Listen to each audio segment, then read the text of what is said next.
Bueno, ahí.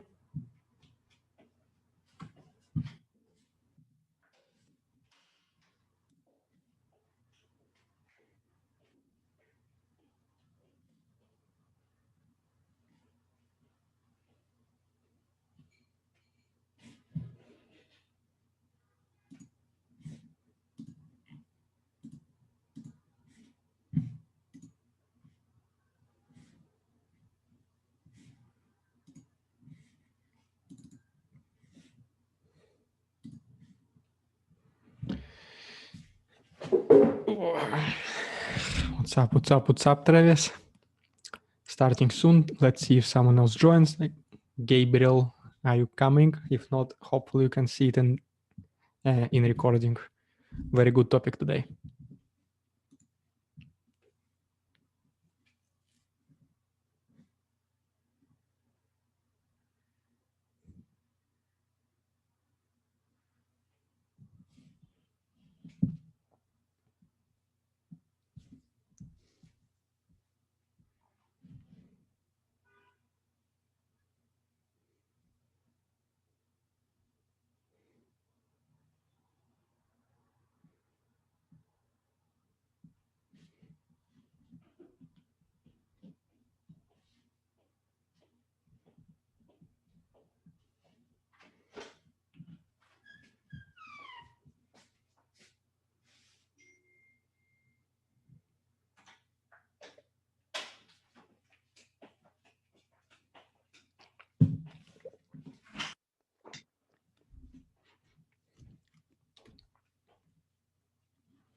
All right, what's up, Travis?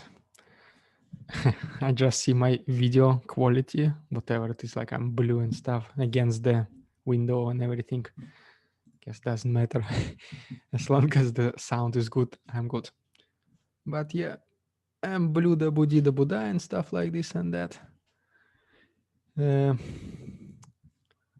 Let's see why it's so loud now and stuff. Okay, looks good now. So yeah, what's up? What's up, Travis? What's going on, my man?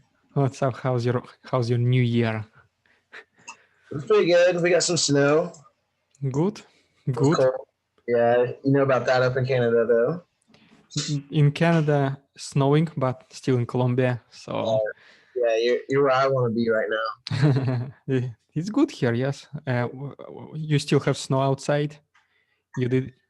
It just melted like today, basically. But yeah, it's been cool. I've been helping finish a website for a client. That's what I've been working on, and I'm getting all my school stuff ready. We're going back. On the 20th, I'll be back in the classroom. I think I might be teaching on Wednesdays, so just a heads up.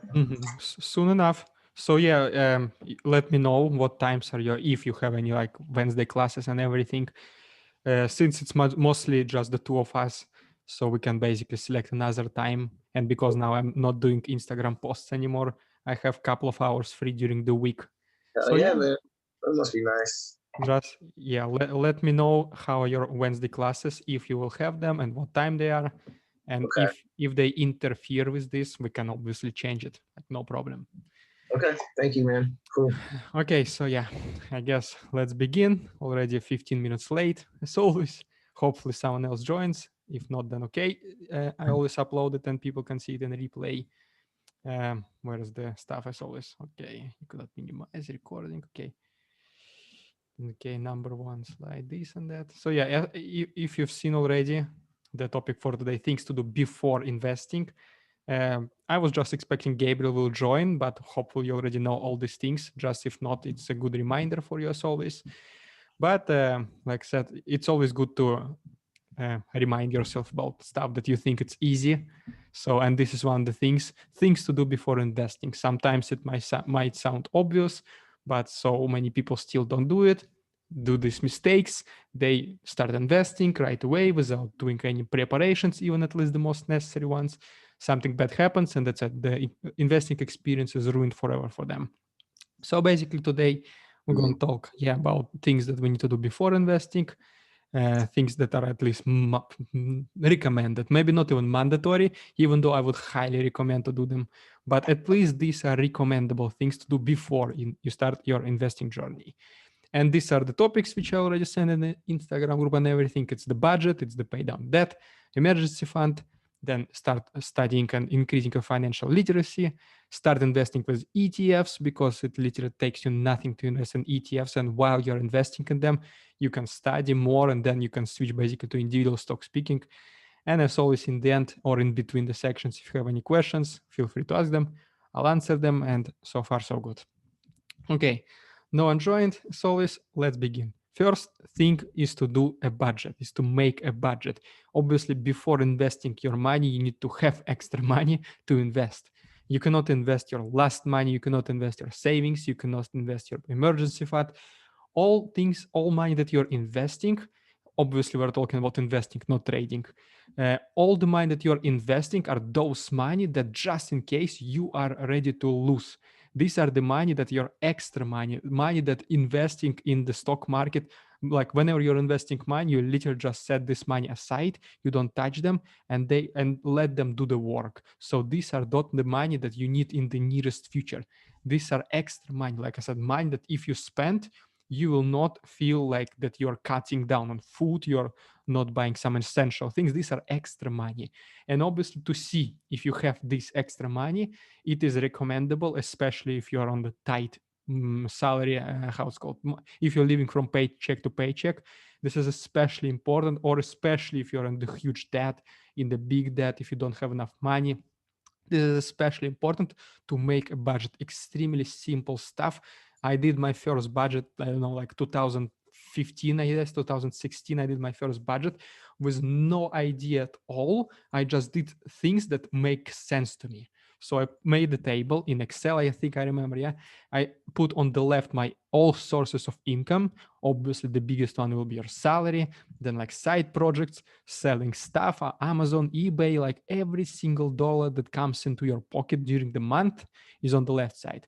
And every single dollar that you spend, groceries, rent, gas, whatever, like every single dollar that you spend, cinema, food, these are your obviously expenses. And you can go ahead and divide your expenses more into essential expenses and non-essential expenses. Essential expenses are obviously those that you cannot avoid paying, like rent, food, gas if you're driving a car. Non-essential expenses are like entertainment, buying, I don't know, clothes also could be like non-essential, unless you really need a piece of clothing or something, then okay, it might be essential, but usually these are non-essential expenses. You get the idea. Okay, and then track every single dollar you spend. All of us, we already have these online banking apps on our smartphones. They can show us cent by cent, like what we're spending, basically. Okay, we don't need to save checks, like to add them up in the end of the month.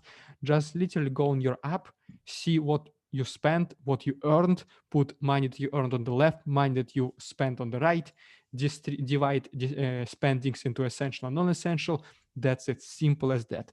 Not in order not to overcomplicate something, just keep this Excel spreadsheet always like on your computer, and at the end of every day, if you spend something, if you bought something, just put this one number. It will literally take like 5 seconds, and that's it. In the end of the month, obviously take all your incomes, subtract all expenses, both essential and non-essential. These are the money that are left, like basically every single month. These are the money that are left in your pocket unspent after you paid for everything: rent, essential expense, once again, non-essential. These are extra money that you can use in the future in 3 different ways. First is to pay down the debts. Second is to create an emergency fund. And the third one is to start investing. And basically in this order, it is recommendable to do it exactly in this order, but we're going to talk about this later. So like I said, track every dollar in and every dollar out. If you buy something, if you earn some like $15, you sold something on eBay, I don't know, you sold something on Let Go, whatever apps, like in America right now, I guess, OfferUp, whatever. you sold something for $40. Don't delay. Just put this $40 in this spreadsheet. That's it. 5 seconds, you are done.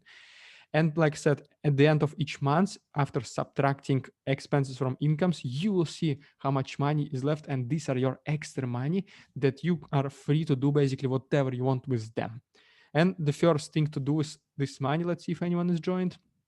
No one joined, no questions. And the first thing that you should do, so first thing is to create a budget, obviously, okay? To see if you have extra money. And by the way, let's speak about budget really quick again.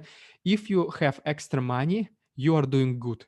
You can use this money to pay down the debt, to create an emergency fund, to invest. This is good, best case scenario. If your budget is very tight, you have like, I don't know, 20, 30, $50 per month extra, maybe something needs to like go, some Netflix subscriptions, like Hulu subscriptions, Spotify, Apple Music. I don't know, like you should go less to the cinemas, even though all the cinemas are, I guess, closed right now and stuff, but you get the idea. First thing to look into when you see that you don't have enough extra money, or especially in the worst case scenario, if your expenses are more than your incomes, the first thing to look for extra money is in this non-essential expenses column.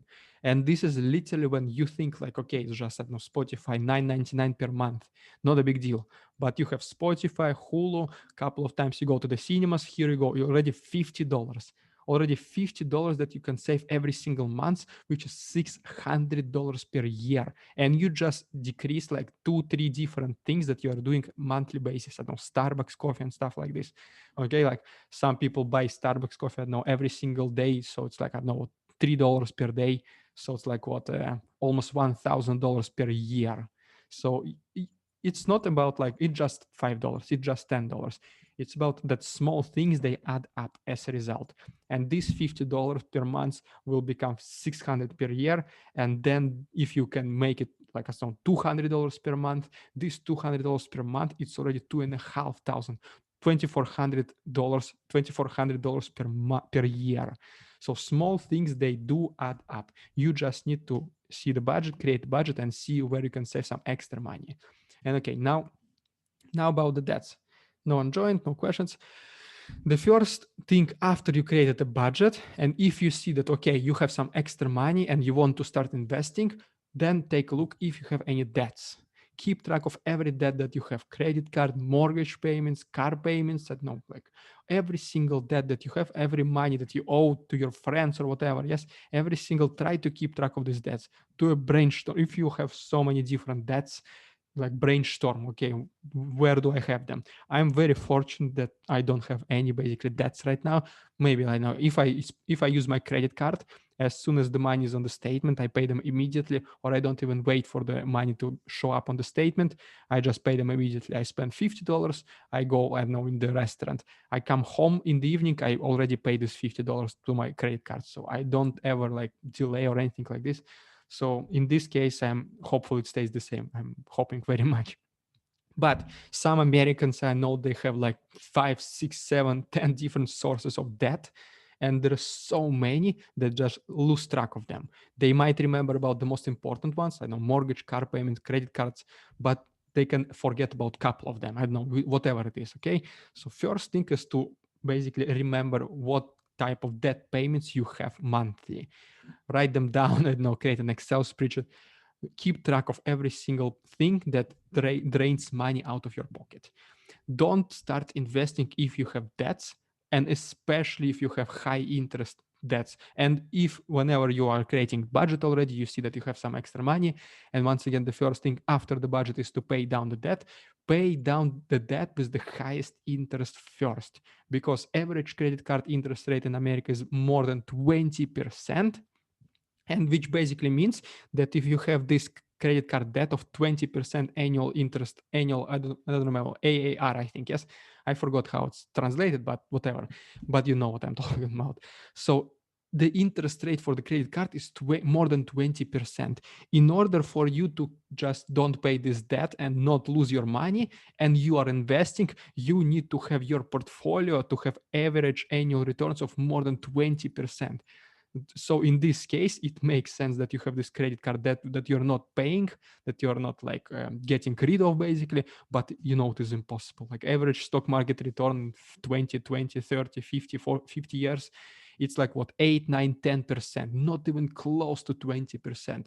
So it does not make sense to invest and get 8% return when your credit card drains you, when the interest rate for your credit card is like 20%, even more than 20%. It just doesn't make sense. So pay down the debts with the highest interest first, and then go down. Like if you finish your credit card, then go to the car payments, I don't know, for example, and then you can, in the very end, you can pay your friends, for example. I don't know, if you loaned some money from your friends, I don't know, like obviously majority of friends, they don't ask for money back with the interest.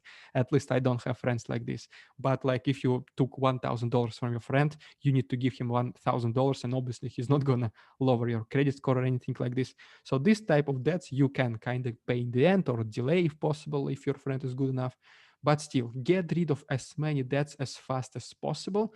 And this is like literally your first priority after you find out, after you figure out because of budgeting that you do have some extra money. This is the first thing to do with this extra money. Okay, no one joined, nothing in the chat. Okay, the next thing, after there are no more debts, and after you still have extra money, if you're paying debts or if you already finished paying them, whatever is better for you, if you have extra money still, create an emergency fund, obviously. You never know what's going to happen. You can lose your job in literally one day. You can get, I don't know, scammed. Your car can get stolen. Like, God forbid, your house is on fire. Like, anything can happen, literally. So, and obviously, no one is prepared. No one is saying, okay, tomorrow my car will, I don't know, like break down. Tomorrow my engine of my car will break down. So I have $10,000 to spend on my engine, which I don't have. No one is expecting those things. These are things that you don't expect to happen. Basically, you know they're gonna happen. You hope they're not gonna happen, but you know that they will happen eventually. Like once per year, once per 5 years, once per decade, they will happen. So for this reason, an emergency fund is at least 2 to 4 months worth of your salary. Obviously, it is based on the how much you spend. If you're very frugal, I don't know, if you're like just paying rent, getting some food, you're not using your car that much, so you don't need to pay that much for gas. Okay, maybe a couple of months worth of your salary can be enough, like what, $10,000, let's say. So but if you know that you like to go out, if you like to buy clothes and stuff, like maybe 4 months will be at least bare minimum for you in this case, assuming you won't gonna change your spending habits whenever something bad happens. Put this money to savings account, obviously. Do not be tempted to invest in stocks. This is like worst case scenario. Obviously, do not trade this money. This is just the most ridiculous thing. Like I have no idea like how it's just stupid. I don't know, to trade, to gamble your emergency fund, but hopefully people don't do this ever. This is Don't. Yes, definitely what? not. This is not me, but I always have to tell myself like, don't do it. Don't do So I'm it, like, just. I know. I feel like I could make it double quick, but I'm like, it's a bad idea. Don't do it. It's an emergency fund. You I have know. some, I know. yes, you might have some extra money. Yes, if you want to trade, to gamble, go to Vegas, set aside $500, do whatever you want with them, prepare to lose this money. And the best way of thinking about this, for example, if I'm not gambling, I'm not going to casino and stuff. I've been to Vegas only like 5 times, but still, if I'm going to casino, I'm, let's say, so taking only $200, and I consider this $200 as price I'm paying for the enjoyment, for the recreation, for fun. Like if I win in casino, okay, cool, I got some money. But this $200 is what I'm paying for the experience, for gambling, for drinking free alcohol. As you know, in Vegas, it's like everything is free basically inside casinos. This $200 is my entrance fee to casino. So obviously I'm saying goodbye to this $200. If I can make something good, if not, that's it. I paid my basically entrance ticket. I purchased my entrance ticket. That's it, simple as that. And also do not invest your emergency fund even like in bonds, like even like treasury bonds, like I don't know, like 10, 15, 5-year-old bonds. Like just it is your emergency fund. Bonds are these securities that you need to switch to while you're getting closer to retirement, or if your investment horizons are short, these are not the securities that you need to invest in your emergency fund. You have your portfolio, investment portfolio, that if we are still young like we are right now, we don't need bonds basically, okay? Unless you're very, very conservative investor. Bonds are securities for like almost retirees. These are not the securities to hold your emergency fund into, because what if the price depreciates, or whatever it's called, loses its value and everything? Like anything can happen, even with the so-called the most safest bonds of like treasury bonds of, I don't know, 15-year-old treasury bonds and on stuff. Just that's it. Just don't do it. Just put it in your savings account. All the banks, they have like FDIC or whatever it's called, insured for $250,000, if I'm not mistaken. So even if the bank collapses, your emergency fund is most likely not going to be more than $250,000. So even if the bank collapsed, your money is still insured. You get back your emergency fund no matter what. In 99.999% of the cases, your emergency fund will be untouched. Also, there is, I forgot to mention this in this slide, but there's like certificate of deposit, I think it's called. It's basically a savings account with a little bit higher interest rate, but you cannot touch your money. And if you withdraw your money before the specified period, whether it's like 1, 3, and 5 years, you have like penalties. Like even there, don't put your emergency fund there, because you never know when things gonna happen bad. You might create your emergency fund and something bad happens tomorrow already. So you never know. So withdrawing this money the next day and need to pay fees, and that's it. Here we go. Like you just lost, I don't know, $500, like without even needing to lose this.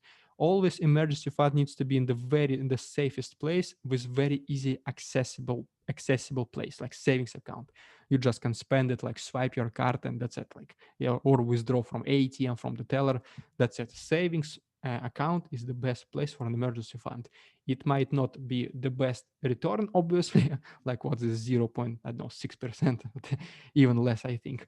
But it is the place for an emergency fund, and emergency fund only, I think, in my opinion. Okay.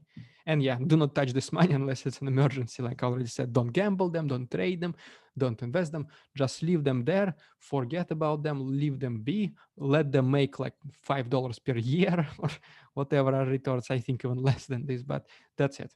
These are the money that it's your emergency. Simple as that. Okay. Okay. Next one. No one joined and stuff.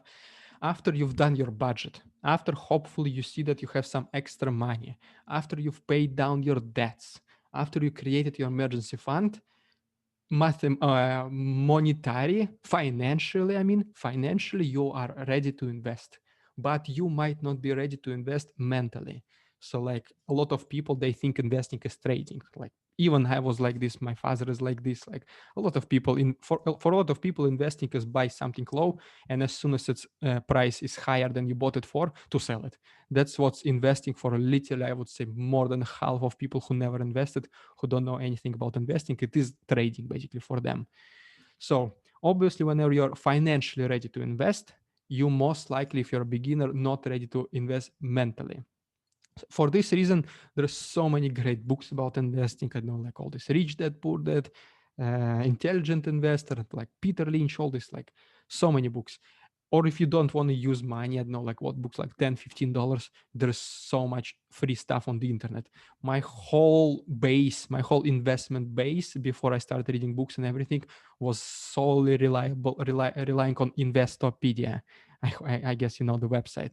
Like literally the website, you have everything there, like every single financial, accounting, investing, trading term you put, Investopedia it has everything, and it's explained so good. It's written so good for beginners, literally very complete beginners. It has all these like small cartoon style videos, which are like 1, 2, 3 minutes long, and they explain even easier in these videos with like all the examples and everything. Very, very easy website to learn everything about investing and finance is Investopedia. If you are more visual learner than reader, YouTube, like perfect. I was also studying lots of stuff about investing and finances from YouTube. Just put on some guy on YouTube, like 10, 15 minutes video talking about stocks, I don't know, whatever. You don't even need to listen to him. You don't need to watch him. Just put him as in your headphones or whatever on the background. You can even do this while you're working. So this is one of the reasons why I started my YouTube channel. Feels like I'm promoting, but like I know you already know about it, so I'm just saying that I'm one of the examples. I am doing these straight to the point videos, like literally 1 to 3 5 minutes videos where I just explain one financial related term and I explain it hard way, like professional way, and then like simple way, basically. Okay, and that's it. Even you can put just my playlist. Right now I have like 124, I guess, straight to the point videos. And if you take average length of the video of like 3 minutes, this is like what, I don't know, 5 hours of content already I made. Just put my playlist for like 4 or 5 hours. Just put your headphones, do your work, and just listen to me talking about everything. I started with very basics like economics, finance. Now I'm talking about now open-end funds, front-end loading, and stuff like this, like mutual funds. This is not complicated, but still like I will be talking about investing, finance, like portfolio, management in the future, like all these PE ratios and stuff like this, right? Everything is very, very like easy, let's say. So I edit those videos, so there is nothing like I just edit them, so it's constantly speaking. 2-3 minutes of like all this like creators on Instagram like to call it value bomb, but I guess it's not the best way to describe my content. Like I feel very bad about using this word about my content, but whatever, you get the idea. Just put even my videos, just put on the playlist. It's every single video will be auto playing. One video finishes, the next video starts, and that's it. You have 4 or 5 hours of things about finances and investing, accounting, straight to the point. No introductions, no use my link in the description to get your 3 free stocks with Robinhood, nothing like this. Just the explanation of what is this, what is that, 124 different financial related terms, and every day more coming, basically. So yeah, like I said, learn the basics of finance, accounting, and economics. This is very easy. No, supply and demand. Even supply and demand can help you to be a better investor because you understand how stock prices work, basically. Familiarize yourself with 3 main financial statements, like at least how they look like. Obviously, I'm talking about balance sheet, income statement, cash flow statement, at least how they look like and what you can find in these statements. So just in case if you want to analyze something, that's it. It's nothing like different. It's nothing unusual to you. At least know where to look for, what to look at, and that's it. You feel already better about making investment decisions and investing in companies. And always try to learn something new. No one knows everything. I guess this is pretty obvious. Like, especially it's very ridiculous to see like when the person is like, I don't know, like creating, I don't know, Instagram or YouTube videos, whatever, like for 1 year, and like he's already like, that's it, I'm guru and stuff, guru. Like you never know. There is impossible to know everything. There's like millions of people who are, or like thousands, hundreds of thousands, or even yes, millions of people who are studying finances and investing at this very time, and every single one of these people can come up with something new. And then whatever he comes up with, first his friends know about this, relatives, then like more and more people start to know about this. You just cannot know absolutely everything about even the thing, like the one specific, like you cannot just know everything about accounting, about investing, about finance. There's always something to learn. One of the reasons why I'm making my YouTube videos, the short ones, even if I know something, like for example, ABC share classes of mutual funds, basically, I kind of knew what they meant, but I didn't know for sure what they meant. I had very, very basic understanding of them. And even though it's not demanded topic on YouTube, like I don't think anyone even searches for like mutual fund share classes, I still did this video mainly for myself because I had to do research, I had to write a script, I have to make the video. So I learned this myself. I learned, and now I know certainly what A, B, and C share classes of mutual fund or mutual funds mean. I just literally did it for myself because these YouTube videos for me are also learning opportunity for myself, first of all, and then basically teaching other people. Okay. No one joined, nothing in the chat. Okay. And as soon as you already have your budget, have extra money, pay down your debts, create an emergency fund, and know the basics of at least finances, accounting, economics, or whatever, at least either of those, you can definitely start investing with at least ETFs.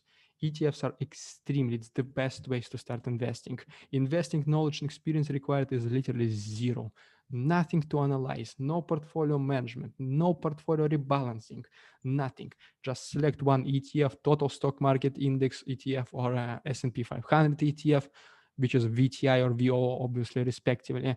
Select one of those, invest in this one place, and spend every single month, like dollar cost average, the same amount every single month. That's it. Set aside $1,000 and every single month on the same date, buy as many shares of VTI, of total stock market index ETF, as possible using the same $1,000. That's it. I just literally made the most profitable investing strategy in long term. That's it, in like literally 15 seconds. So easy. The idea is to start investing as soon as possible. Do not delay investing until you start thinking, okay, I have a PhD in finance. Don't delay investing until you actually get PhD in finance. Don't delay investing. That's it. Prepare yourself financially. Get at least the basic knowledge about investing, finance, and all this kind of stuff, especially about the mindset. Dollar cost average, once again, is one of the best ways to invest. And that's it.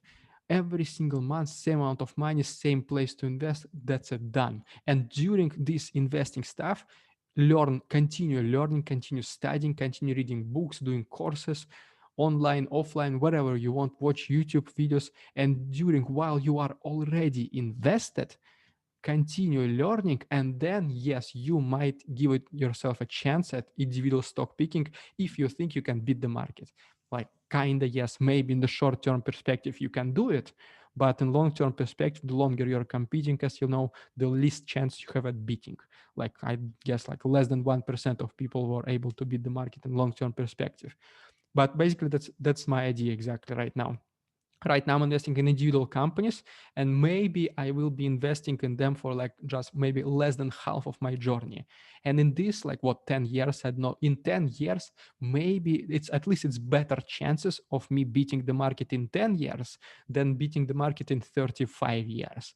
So right now I'm kind of maybe will just invest in individual companies. Hopefully I can beat the market at least 5-6 years out of 10 years, and then maybe I'll just switch to like 3-4 ETFs or even one ETF, and that's it, I'm done. I'm gonna be extremely passive investor, index fund investor. That's it, I'm done with investing. Or maybe I'll just keep investing in individual companies. Let's see. And in my opinion, first of all, ETFs give you an incredible diversification with just one investment, because obviously you know what is an ETF.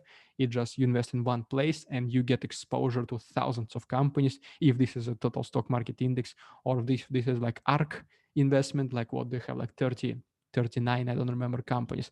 Just one investment, you have 30 companies in your portfolio. That's it, simple as that. And obviously, in my opinion, ETFs are better than mutual funds because they're literally the same, except that mutual funds, they have higher entrance costs. ETFs, you can buy one share of VOO, which is, I don't know, like $250, let's say so. But mutual funds, they require you minimum investment of like, let's say so, $5,000, okay? So like no one has sometimes $5,000 to begin with. Sometimes all you have is like $50. So you definitely cannot use mutual funds. Mutual funds also charge a lot of bigger fees, obviously, because they're actively managed usually. 1, 2, 3% comparing to 0.03%, it's like uncomparable. Like 3% is like what, 100 times larger than 0.03%, if my math is correct. It's you are gonna pay, if even if this mutual fund is also investing in S&P 500, you're gonna pay 100 times more in fees if you just invest in VOO, which is the same investment, literally. Also, mutual funds, they have front-end loads, back-end loads, which basically means if you front-end load, if you have $10,000 and they have front-end load fee of 3%, it means that you give them $10,000, they will take $300 to them, like as a payment for their services, and your portfolio since the beginning, since the first day, will already be $300 less valuable. So your portfolio will be just $9,700. Obviously, ETFs are way better, in my opinion, than mutual funds. Plus, Mutual funds, they're actively managed. So whenever people buy and sell shares of mutual funds, they do it, they buy actual shares of mutual funds, not shares of the companies. And because sometimes mutual funds, like I said, they're more actively managed, sometimes they're buying and selling, realizing capital gains. So mutual funds, they have more exposure to taxes, which means that they need to pay taxes on capital gains.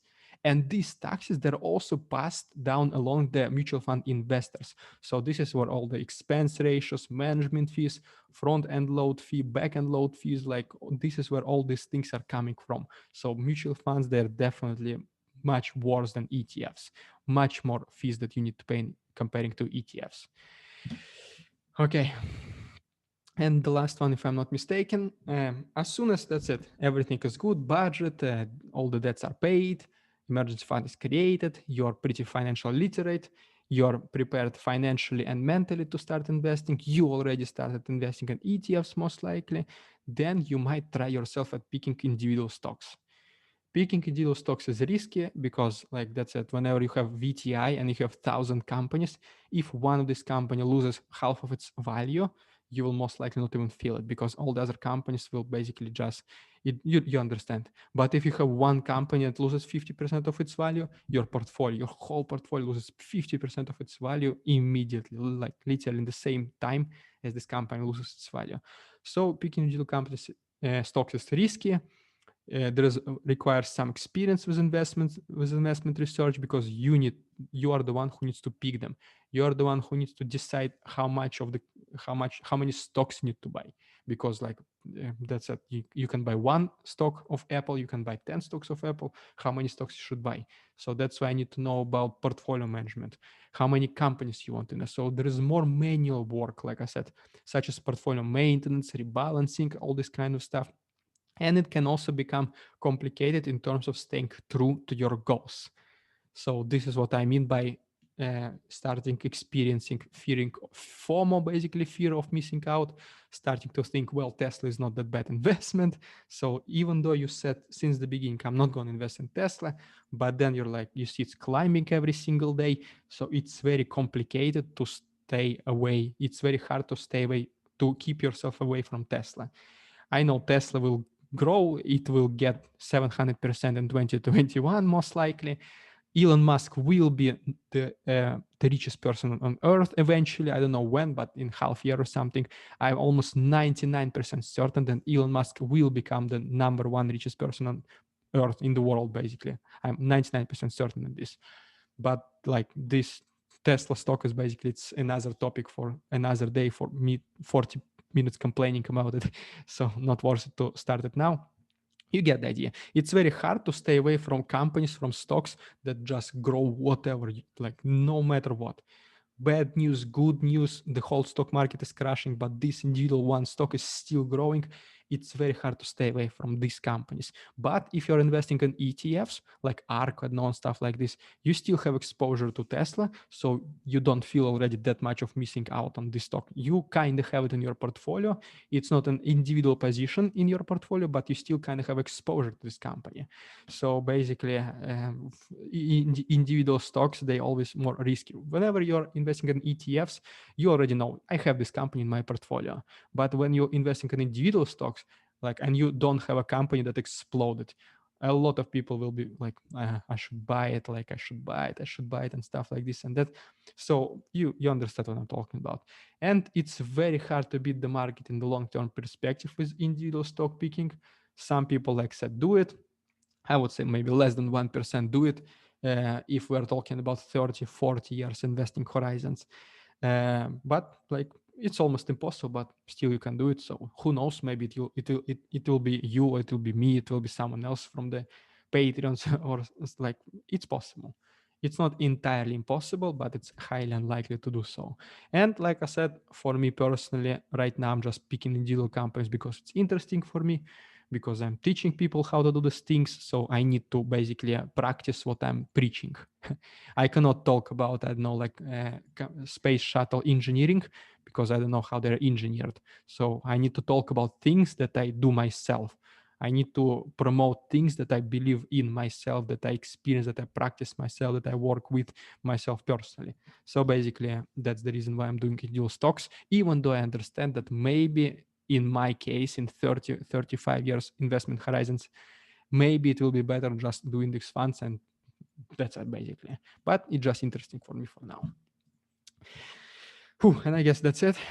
Don't know. I think we have like 5 minutes maybe or something. Even though Zoom doesn't say anything to me again when it's going to be ending the presentation and stuff. But yeah, if you have any questions in the chat or in the microphone, feel free to ask. And I'll answer them. What else to do?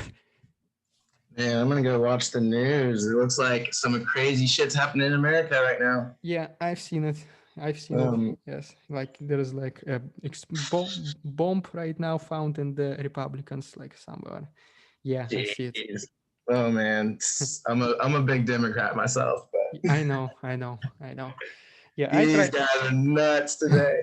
Yeah. I cannot wait for 2 more weeks when Biden's in and we can just get back to making money like normal. So anyways, my friend, thank you so much for today. These were all the steps that I've been on this journey for a long time. Good. And I just got to the good part. I'm on ETFs, and then the one stock that I have right now is Apple. Good And selection. then my wife has ETF also, and then she has Amazon. So those are our only 2 singles. Good. You are doing perfect. You are like yeah. Perfect. The portfolio's looking nice, man. I'll have to show you an update here soon, but I appreciate all the help. But hey, one of my clients is calling, so I gotta go. Okay. Yes. No problem. Okay. Bye. All right, later, man. Bye. Hey, what's up, my friend?